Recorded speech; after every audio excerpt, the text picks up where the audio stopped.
চেন্নাইয়ে ফিরছেন মাহি। আইপিএলের দ্বিতীয় দিনেই মহা ধামাকা। 2025-এ কোন টিমের হাতে উঠছে আইপিএলের কাপ? আইপিএল ইডেনেই শুরু, ইডেনেই শেষ। গতকাল আইপিএল 2025-এর পূর্ণাঙ্গ সূচি প্রকাশ করা হয়েছে। এবারের উদ্বোধনী ম্যাচে ইডেন গার্ডেন্সে কলকাতা নাইট রাইডার্সের মুখোমুখি রয়্যাল চ্যালেঞ্জার্স বেঙ্গালুরু। তাই ডিফেন্ডিং চ্যাম্পিয়নের হোম গ্রাউন্ডে আয়োজন করা হয়েছে আইপিএল 2025-এর ফাইনাল ম্যাচ। তবে আইপিএলের দ্বিতীয় দিনেই থাকছে আসল চমক। মাঠে নামছেন ক্যাপ্টেন কুল। মহেন্দ্র সিং ধোনিকে চেন্নাই সুপার কিংস এবারে আনক্যাপড প্লেয়ার হিসেবে রিটেন করেছে।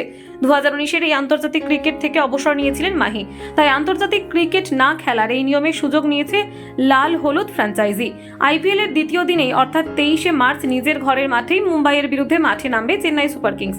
সুপার সানডে উপলক্ষে প্রথম ম্যাচ 3:30-র সময়, যেখানে মুখোমুখি হবে সানরাইজার্স হায়দ্রাবাদ ও রাজস্থান রয়্যালস। ধোনির হলুদ জার্সি পরে মাঠে ফেরার প্রত্যাবর্তন ঘিরে ইতিমধ্যেই উন্মাদনা তুঙ্গে। যদিও মাহি অধিনায়কত্ব তুলে দিয়েছেন ঋতুরাজ গায়কোয়াড়ের হাতে, তবে ক্রিকেট মাঠে তার উপস্থিতি মানেই আলাদা উত্তেজনা। আইপিএল 2025-এ কোন দল বাজিমাত করবে, কার হাতে আইপিএলের 2025-এর কাপ উঠবে তা জানতে আর মাত্র দিন কয়েকের অপেক্ষা।